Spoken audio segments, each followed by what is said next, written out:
Question 13b. A device playing a signal given by x equals the square root of 2 times sine t plus cos t produces distortion whenever the absolute value of x is greater than or equal to 1.5. For what fraction of the time will the device produce distortion if the signal is played continuously?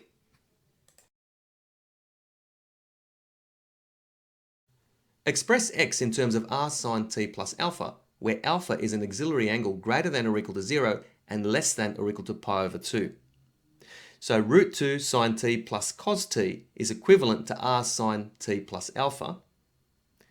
Expanding the right hand side, we have root 2 sine t plus cos t is equivalent to r sine t cos alpha plus r sine alpha cos t.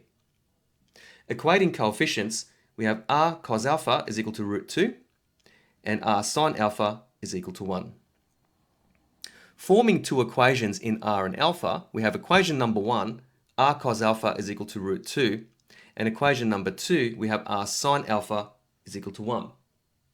Solving these two equations simultaneously, since we have two equations with two unknowns, squaring both equations and adding them together, we get r squared cos squared alpha plus r squared sine squared alpha is equal to 3. Factorising out r squared, we get r squared times cos squared alpha plus sine squared alpha is equal to 3. And cos squared alpha plus sine squared alpha is equal to 1. So r squared is equal to 3.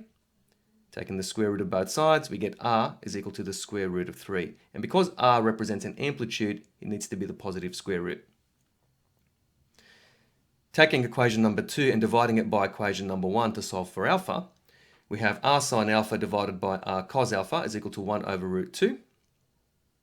And the r's cancel, and sine alpha divided by cos alpha is equal to tan alpha. So tan alpha is equal to 1 over root 2.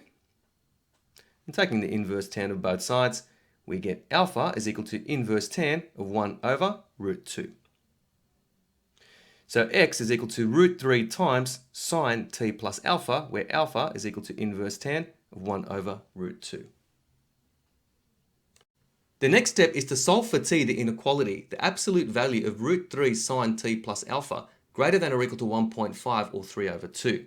Dividing both sides of the inequality by root 3 and expressing the absolute value as two separate cases, we have sine t plus alpha is greater than or equal to root 3 over 2, or sine t plus alpha is less than or equal to negative root 3 over 2.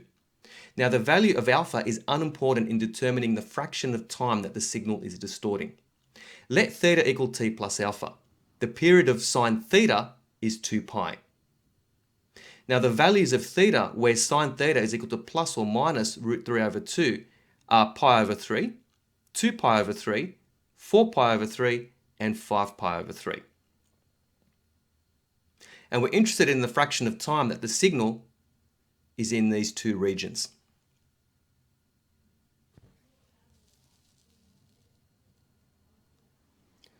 The fraction of time that the absolute value of sine theta is greater than or equal to 1.5, which corresponds to the shaded regions here and here, is equal to 2 pi over 3 minus pi over 3, which is the width of this region, plus 5 pi over 3 minus 4 pi over 3, which is the width of this region, and closing those in brackets, dividing that by 2 pi, we get 2 pi over 3 divided by 2 pi, which equals 1 over 3.